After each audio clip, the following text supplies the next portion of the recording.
Good afternoon students. आज हम पढ़ेंगे इन्वर्टर्स के बारे में। बच्चों, इन्वर्टर्स बेसिकली एक पावर इलेक्ट्रॉनिक डिवाइस है। इसका मेजर यूज़ रहता है कांस्टेंट डीसी वोल्टेज को variable frequency, variable voltage, amplitude, magnitude की बात कर रहे हैं, एसी सिग्नल जनरेट करने के लिए। ठीक है बच्चों, variable frequency, variable voltage, AC signal. आप चाहें तो फ्रीक्वेंसी वेरी कर सकते हैं, चाहें तो नहीं भी कर सकते हैं। वो कैसे होगा उसको आगे पढ़ेंगे। इसका एप्लीकेशन आपको पहले पता होना चाहिए कहाँ होता है। तो आपने घरों में देखा होगा इन्वर्टर होता है। इन्वर्टर बैटरी, जब लाइट आपके यहाँ चली जाती है, सप्लाई इंटरप्ट होती है, तो आप डीसी से बैटरी की स्टोर्ड एनर्जी को एसी में कन्वर्ट करते हैं, क्योंकि आपके जितने अप्लायंसेस होते हैं घर के वो सारे एसी से चलते हैं। तो वो एक इन्वर्टर है। और आपने आजकल इलेक्ट्रिकल ट्रैक्शन देखा होगा, जितने भी आपकी आजकल लोकोमोटिव बन रहे हैं ट्रेन्स वगैरह में, तो उसमें ये स्टैटिक इन्वर्टर यूज़ होता है। कहाँ पे यूज़ होता है? ये आपकी मोटर जो रहती है वो 3 फेज़ मोटर रहती है। 3 फेज़ मोटर रहती है, जिसकी फ्रीक्वेंसी अपन उसकी स्पीड कंट्रोल करने के लिए, मोटर की स्पीड कंट्रोल करने के लिए उसकी फ्रीक्वेंसी वेरी करनी पड़ती है। वो फ्रीक्वेंसी वेरी करने के लिए भी अपन इन्वर्टर का इस्तेमाल करते हैं। फ्रीक्वेंसी वेरी होगी तो क्या होगा? फ्रीक्वेंसी वेरी होगी तो उसकी स्पीड वेरी होगी, क्योंकि स्पीड और फ्रीक्वेंसी आपस में रिलेटेड है। चाहे वो डीसी मोटर हो, डीसी में फ्रीक्वेंसी वेरी करने के लिए अलग अलग मेथड है, पर क्योंकि डीसी में आपके मेंटेनेंस कॉस्ट बहुत ज़्यादा होती है, इसलिए मेजर जो आजकल बन रहे हैं लोकोमोटिव, उसमें एसी ही इस्तेमाल होती है, इंडक्शन मोटर यूज़ होती है। तो उसमें ये इन्वर्टर्स का बहुत ज़्यादा यूज़ होता है। तो चलिए बच्चों, इन्वर्टर्स के इन्वर्टर का बेसिक कॉन्सेप्ट पढ़ लेते हैं। तो होता क्या है बच्चों, ये इन्वर्टर में अपन डीसी सप्लाई, कांस्टेंट डीसी देते हैं with the help of the switching device. Switching device कौन सी है? जैसे कि आप SCR है, सिलिकॉन कंट्रोल रेक्टिफायर पढ़ा होगा पहले चैप्टर में या सेकंड चैप्टर में। SCR है, आपका मॉसफेट हो सकता है, जेफेट हो सकता है। तो इन पावर इलेक्ट्रॉनिक डिवाइस को, स्विचिंग डिवाइस को सर्किट में इस तरह अरेंज करेंगे अपन कि आपका जो लोड हो, लोड में एक टाइम पीरियड के लिए, जितने टाइम पीरियड के लिए आप स्विच को ऑन करेंगे, 1 प्लस हाफ साइकिल में पोलैरिटी एक साइड में हो आउटपुट वोल्टेज की, और सेकंड हाफ साइकिल में पोलैरिटी रिवर्स हो, तो अब इस टाइम पीरियड को कंट्रोल करके आपने अरेंजमेंट तो कर दिया स्विचेस का। अब इस टाइम पीरियड को कंट्रोल करके अपन इसकी फ्रीक्वेंसी भी कंट्रोल कर सकते हैं। टाइम पीरियड कैसे कंट्रोल करेंगे? टाइम पीरियड कंट्रोल करेंगे इसका फायरिंग एंगल नहीं, इसका conduction, yes, firing angle control करके। आप जितनी देर बाद फायर करेंगे उतना ही कंडक्ट करेगा। ठीक है बच्चों, उतनी देर तक कंडक्ट करेगा। तो चलिए पढ़ लेते हैं इसके बारे में क्या लिखा है। It is a static power electronic circuit which convert DC two variable AC. बच्चों, यह एक स्टैटिक इलेक्ट्रॉनिक सर्किट है। इसमें कोई रोटेटिंग पार्ट वगैरह रहते नहीं है, केवल स्टैटिक स्विच है। स्विचिंग की मदद से फ्रीक्वेंसी वेरी करते हैं और वोल्टेज का amplitude. Which convert DC two variable AC, variation in magnitude of voltage, frequency and number of phases. ठीक है बच्चों, जैसे कि ये तो आपका रहा सिंपल इन्वर्टर। जो इंडस्ट्रीज में जो मोटरें यूज होती हैं वो हैवी ड्यूटी मोटर्स रहती हैं। हैवी ड्यूटी मीन्स जिनका हॉर्स पावर काफ़ी ज़्यादा रहता है, 30 किलोवाट, 35 किलोवाट इस तरह की मोटरों में आप मैक्सिमम, ये 3 फेज होती है, सिंगल फेज मोटर इतनी हैवी लोड की नहीं बनती है, तो उस समय जो इन्वर्टर उसकी स्पीड कंट्रोल करने के लिए होगा वो 3 फेज इन्वर्टर होगा। ठीक है, तो उसके लिए 3 ब्रांचेज होंगी। ये सिंपल इन्वर्टर है, इसलिए आपको due to sake of understanding, आपको आसानी से समझ में आ जाए बेसिक कंसेप्ट, तो उसके लिए सिंगल फेज हाफ ब्रिज पहले आपको समझाया गया है। Phase control rectifier when operated with alpha is greater than 90, they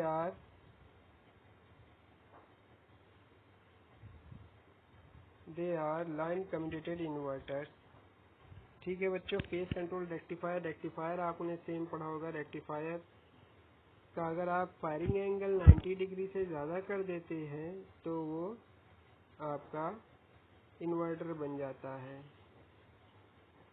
it transfer energy from DC to an existing AC supply network. The output voltage, frequency and number of phase can not be controlled.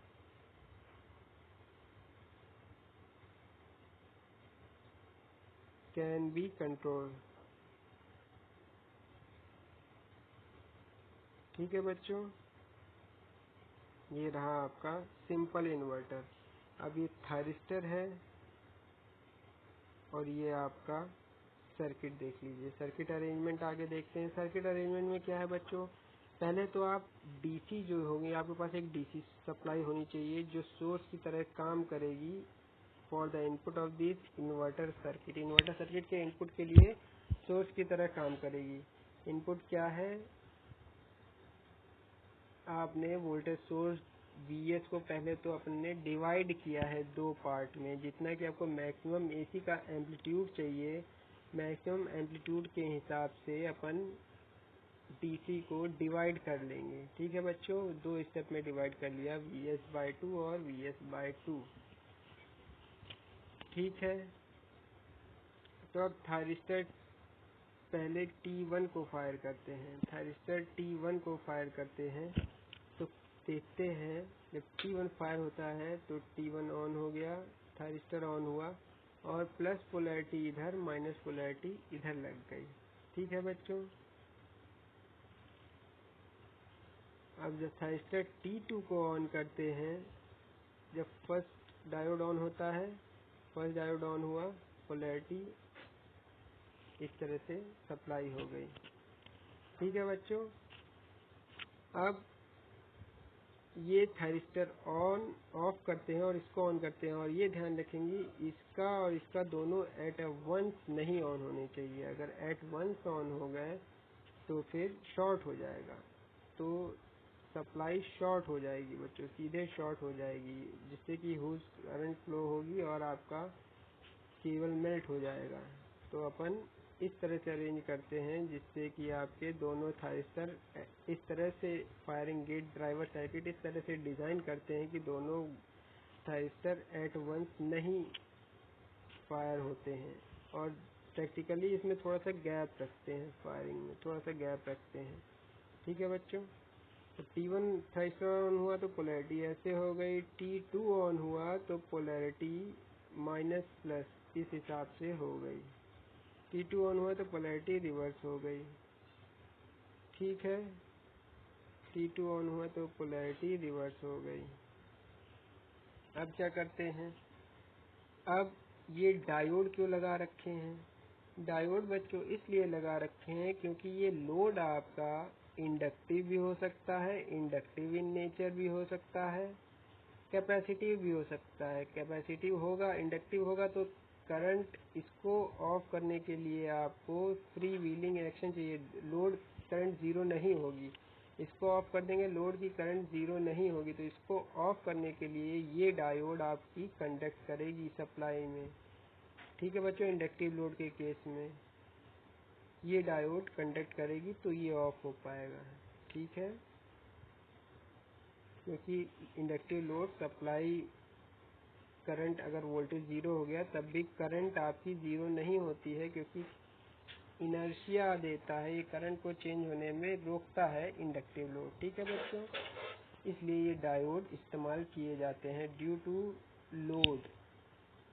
अगर आपका केवल resistive load है तो जैसे ही आप voltage को zero करेंगे current भी आप ज़ीरो हो जाएगी। अगर वोल्टेज को ज़ीरो नहीं करेंगे तो करंट ज़ीरो नहीं होगी, उस केस में वोल्टेज सर्किट ऐसे पूरा होगा। ठीक है। अब बच्चों अब क्या करते हैं, अब इसका एक बार वेव फॉर्म देख लेते हैं। वेव फॉर्म बहुत ज़रूरी। वेव फॉर्म से और क्लियर होगा आपको। देखिए बच्चों, है क्या ये गेट, पहले गेट करंट दे रखी है, गेट करंट दे रखी है। रुकिए एक सेकंड, गेट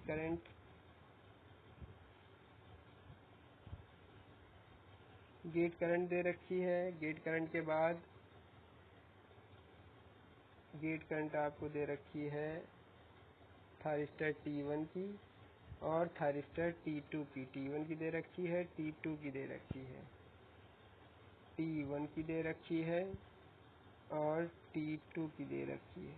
ठीक है बच्चों, दिखाया है कि जब एक ऑन है, T1 ऑन है तो T2 ऑफ है, जैसे कि आपको बताया गया था। जब T1 ऑफ है तो T2 ऑन है। ठीक है बच्चों, फिर देखिए T1 ऑन है, T2 ऑफ है। ये सीक्वेंस चलता रहेगा एंड तक। ठीक है, T1 ऑन, T2 ऑफ। जब T1 ऑन होता है तो voltage across load, output voltage VO से दिखाया गया है, प्लस माइनस पोलैरिटी है। वोल्टेज अक्रॉस लोड क्या होता है, जब T1 ऑन होगा तो माइनस VS/2 देखेंगे। ये पूरा वोल्टेज इसके अक्रॉस, लोड के अक्रॉस आ गया, प्लस VS/2। जब T1 को ऑफ कर दिया है, T2 को ऑन कर दिया है, वोल्टेज हो गया है माइनस VS/2।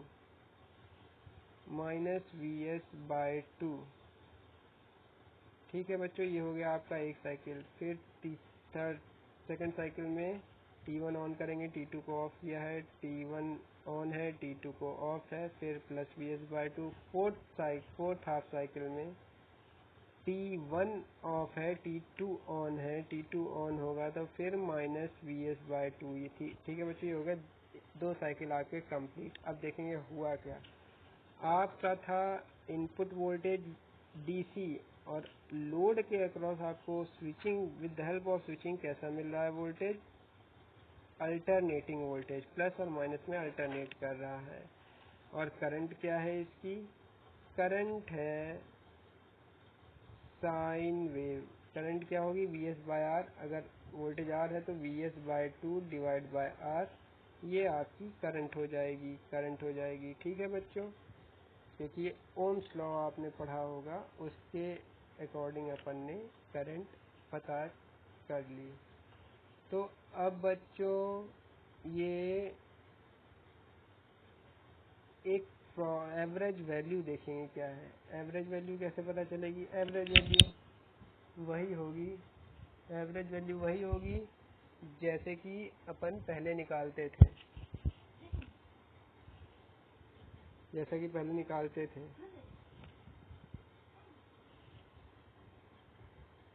तो उसमें क्या होगा, प्लस हाफ साइकिल में इंटीग्रेट करेंगे।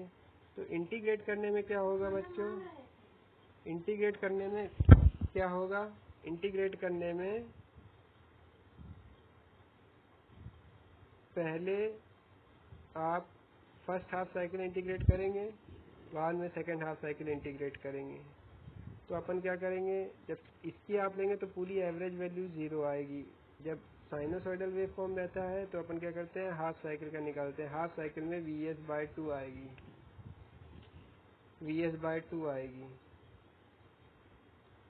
तो VS/2 को फिर आप कन्वर्ट करेंगे तब भी ये VS/2 ही आएगी। अगर आप इन्वर्ट करके देख लेते हैं एवरेज वैल्यू तो VS/2 ही आएगी। ठीक है बच्चों, तो एवरेज वैल्यू इसकी आ गई है VS/2।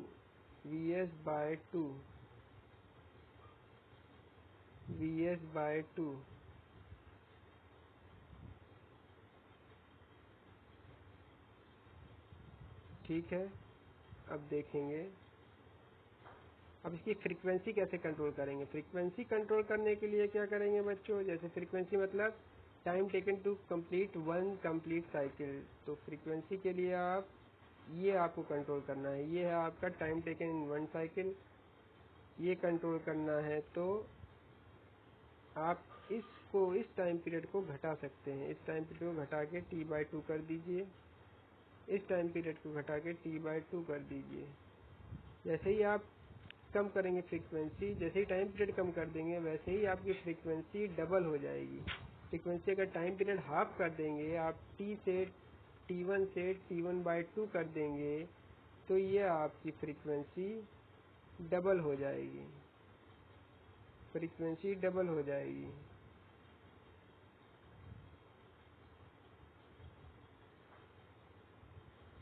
ठीक है बच्चों, ये रहा बेसिक ऑफ इन्वर्टर। ये बेसिक इन्वर्टर है। कल अपन पढ़ेंगे full wave inverter, full wave bridge inverter, और कुछ प्रॉब्लम्स उसकी देखेंगे। ठीक है बच्चों।